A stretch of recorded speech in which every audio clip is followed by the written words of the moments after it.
Hi, I'm David Petersen, here with another Mouse Guard architectural model. This time it's the Puppet Theater that was featured in Baldwin the Brave and other tales. This again is a case where I had already drawn part of the Puppet Theater before I needed the model.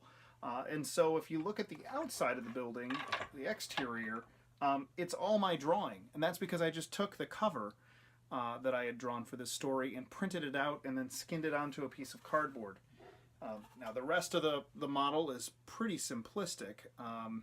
There's not a lot there. It's got a little angled out piece here on the bottom so that the thing can stand up. It's got some basswood sticks for rigging to give it some support, and the roof is an angled piece of cardboard that also has my printout on it. But the reason that I needed to make this model wasn't so much for the exterior facade, although it was handy that when I was zoomed in tight on something going on in the theater, I would instantly have the scale for all the carvings that are on the facade to match up with the scale of how I had already drawn it.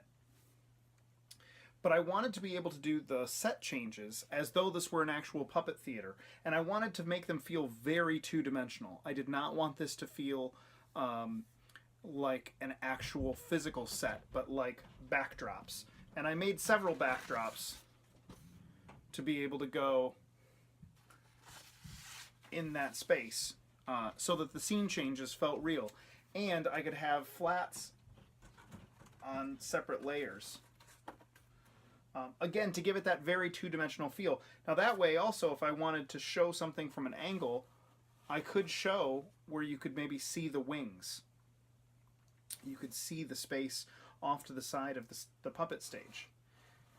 So the puppet theater itself was only part of the model that I built to make this story. I also wanted to keep very consistent with the anatomy of the puppet mice. So I sculpted a marionette mouse. This is mostly Sculpey. The inside of the head and the inside of the body are balled up tinfoil to give it some mass. I sculpted all the pieces separately and drilled them out and strung them together.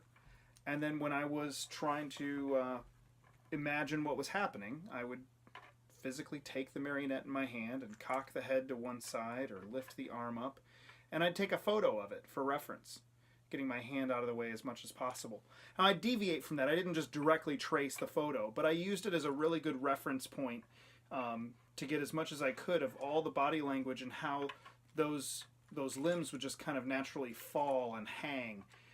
And you know, marionettes don't move perfectly right. Sometimes the hand still dangles if the arm is up. And what all those joints look like in perspective. Because I wanted these to feel rigid. I wanted these to feel like they were wooden characters instead of drawn characters. I used this one marionette for all of the characters throughout the entire story.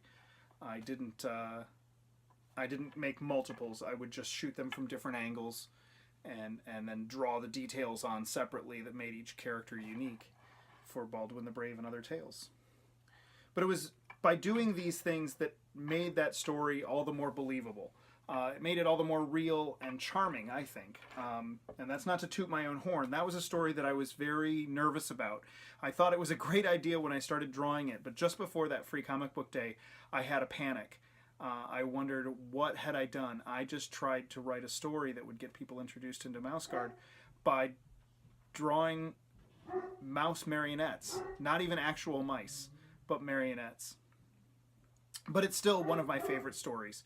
And through the help of the Puppet Theater model and also the marionette model, all of that was possible. So I hope you enjoyed this model. I hope you enjoyed the video, and thank you for watching.